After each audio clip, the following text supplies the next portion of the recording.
అంజలి నిన్నే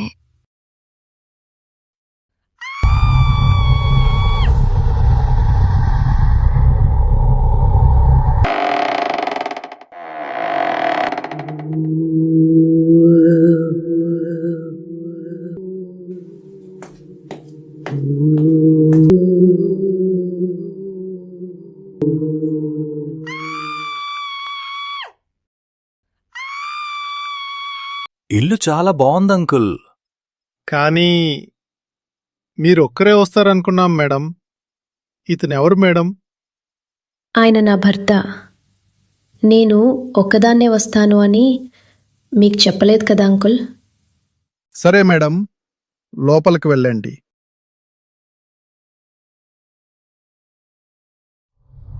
ఏంటిది ఇద్దరొచ్చారు?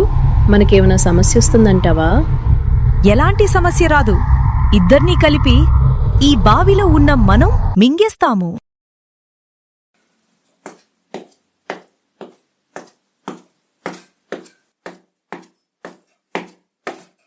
పైన ఫ్లోర్లో ఎవరూ ఉండట్లేదు కదా, మరి ఎవరో నడుస్తున్నట్లు సౌండ్స్ వస్తున్నాయేంటి? నేను వెళ్ళి చూసొస్తాను. వద్దండి, వెళ్ళొద్దు. నిన్న రాత్రి కూడా ఇలాగే తలుపు కొడుతున్నట్లు ఇంకా నీళ్ల శబ్దాలు కూడా వచ్చాయి. ఆ అంకులేమో 9 తర్వాత వెనక డోర్ తీయొద్దు అని చెప్పారు. ఈ ఇంట్లో అంతా ఏదో వింతలాగా ఉందండి. నాకెందుకో చాలా భయంగా ఉంది. నాతో నిన్న మా ఆఫీసులో వాళ్లు కూడా ఈ ఇంట్లో ఉండొద్దు అని చెప్పారు. మనం ఈ ఇంట్లో నుండి వెళ్ళిపోదామండి. వేరే ఇల్లు చూసుకుందాం. వద్దు పూజ, మన ఆఫీస్కి ఈ ఇల్లు చాలా సౌకర్యంగా ఉంది. వెళ్ళి రావడానికి ఇంకా అన్ని వసతులు కూడా ఉన్నాయి.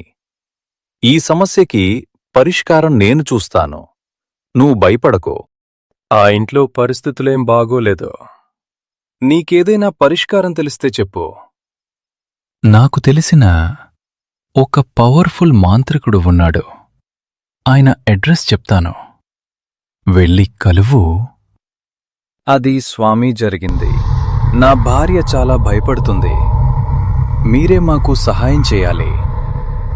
ఈరోజు నీతో పాటు నేను కూడా మీ ఇంటికి వస్తాను. ఆ ఇంట్లో ఏముందో ఈరోజే తేల్చేస్తాను. ఈ ఇంట్లో ఏదో సరిగ్గా లేదు. పద, ఈ ఇంటి వెనక వైపుకి వెళ్దాం.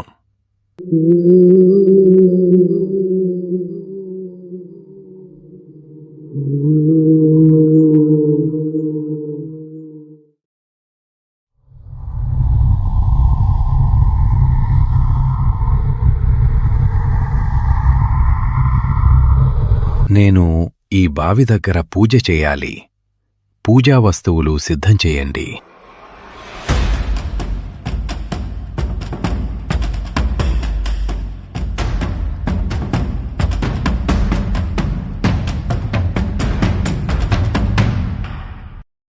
ఈ బావి మామూలు బావి కాదు. ఈ బావిలో భయంకరమైన దెయ్యం ఉంది. అది మనుషుల్ని మింగేస్తుంది. మరి మీరు దాన్ని బంధించగలరా స్వామీ? బంధించగలను. నేను ఎన్నో సంవత్సరాలు ధ్యానంలో ఉండి